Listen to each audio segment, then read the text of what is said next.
Ben, c'est l'image que tu donnes, dit Cindy. Oh, non, non, non, non. Moi, je vous ai partagé mon histoire, ce que moi j'ai vécu. OK? Maintenant, c'est l'image que toi, tu as perçue. Je vais te poser une question. Deux. Je vais te poser deux. Regarde bien ça. Qu'est-ce que tu vois en premier dans cette image-là? Qu'est-ce que tu vois dans cette image-là? Il y en a qui vont dire un arbre. Il y en a qui vont dire un gorille puis une lionne. Pourtant, l'image est là. Laquelle que tu vois en premier? Quelle image tu vois en premier dépend de ton cerveau à toi. Un peu, deuxième question. Qu'est-ce que tu vois ici en premier? Tu vois-tu le couple ici qui regarde là, ou tu vois avec un arbre, ou tu vois le bébé? Vois-tu, chaque image va être vue selon une perspective différente.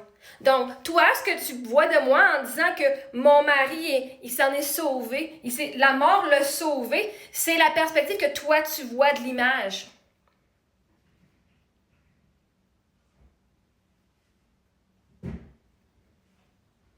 Il n'était pas en danger. Mais c'est sûr que la mort l'a délivré du mal qu'il avait en dedans dans son corps à cause du cancer. Ça, je vais vous le donner. Il s'est pas sauvé. Là, j'ai comme tout de suite embarqué sur mes grands chevaux, mes étalons, whatever. Je me rappelle pas de l'expression. Bref, en disant qu'il s'est sauvé de moi. La mort l'a sauvé de moi. Je le prends personnel, c'est moi qui l'ai pris personnel, parce que je me suis tellement fait blaster. Par contre, si on dit, parce que ça, c'est faux. Si on dit par contre qu'il était tellement dans la douleur, qu'il était tellement... c'était tellement horrible, honnêtement, là. Honnêtement, là, je souhaite pas ça à personne, OK? Gosh! Ma mère, elle a tellement souffert. Mon mari, il souffrait à la fin, là, c'était débile, là, OK? C'était débile. Même la médication, même la morphine n'enlevait pas la douleur. Je veux dire, son cancer était pogné non seulement partout dans son corps, il y avait du popcorn. C'était surtout un popcorn partout sur son corps une fois qu'il avait arrêté la chimio, là. OK? Puis c'était rendu dans sa colonne vertébrale. Juste d'être en vie, ça lui faisait vraiment mal. Il pouvait plus aller à la toilette. Il avait besoin de son cathéter pour pisser. Fait qu'il avait sa petite poche pour faire pipi. Puis en tant qu'un homme fringant de 32 ans avec deux bébés puis une femme que tu t'occupes, que là, tu mets plus qu'à aller à la toilette tout seul. Au début, à la toilette en marchant, après ça, c'était en béquille, après ça, c'était en marchette, après ça, c'était avec son père, puis après ça, c'était cloué au lit. Fait que si on va dans cette perspective-là, de la douleur qu'il a dans son corps, que même avec plein de médications, la seule façon qu'il pouvait ne pas souffrir, c'était en étant dans un semi-coma. Oui, la mort l'a sauvé de cette douleur horrible qu'il vivait. Ça, je vais vous le donner. Pas sauvé de moi, pas sauvé de nous autres, sauvé de la douleur qu'il vivait. Ça, je vous le donne. Mais pour ça, c'est important de dire de la douleur qu'il vivait. Parce que c'était horrible. Puis de le voir et d'être impuissante et de ne pas pouvoir rien faire. Pourtant, moi, quand j'étais là, c'était bien, mais il était quand même en douleur. Oh my God. Puis moi, j'étais en douleur émotionnelle et psychologique de le voir en douleur parce qu'il n'y a rien que je pouvais faire. Il n'y a absolument rien. Puis tu sais-tu le sentiment de fucking d'impuissance, d'injustice que tu ressens? C'est pas aussi pire que lui qui vit cette douleur-là, mais de le voir puis tu peux pas rien faire pour le sauver. À ce tabarnak de calice, je le souhaite ça à personne. À personne. Même pas mon Pyrénées. Même pas mon Pyrénées. Fait que l'image que je donne, moi, je fais juste partager mon histoire, je fais juste dire ce que j'ai vécu. Et il y a beaucoup de positifs et négatifs. C'est une image complète que je donne de ma réalité vécue, comme je l'ai vécue. Maintenant, la réalité que toi, tu perçois, c'est l'image que toi, tu perçois avec tes yeux. Tu vois-tu un bébé ou tu vois un couple? Ça va me dire tout à ton sujet. Tu vois-tu les deux animaux ou tu vois un arbre? Fait que vois-tu, les deux existent. Les deux existent en même temps, lequel toi, tu vas voir en premier, c'est ton cerveau.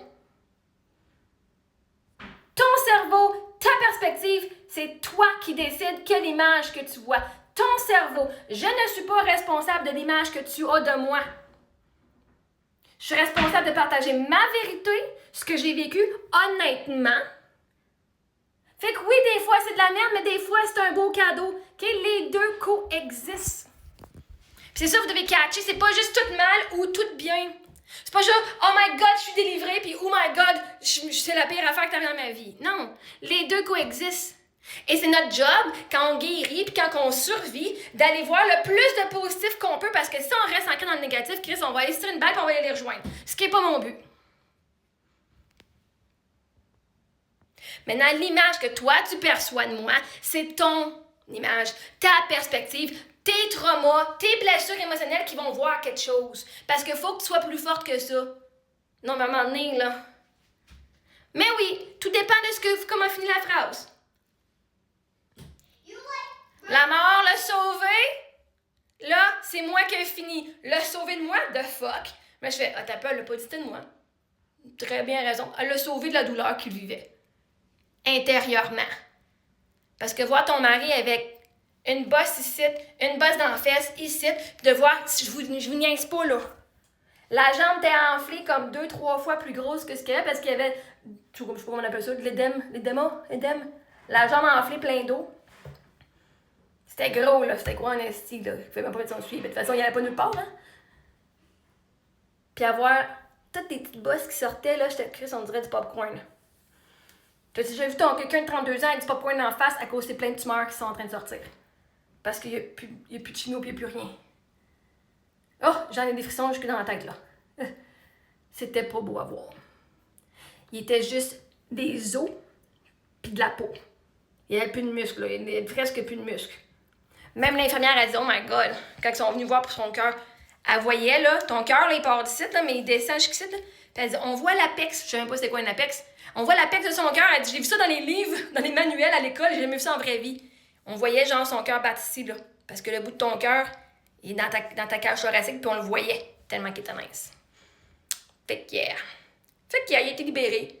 Il a été sauvé de ce mal-là parce qu'il n'y avait plus rien à faire, selon les docteurs, selon la technologie ou tout cas, whatever. Selon ce docteur-là. Selon cette école, cet hôpital-là.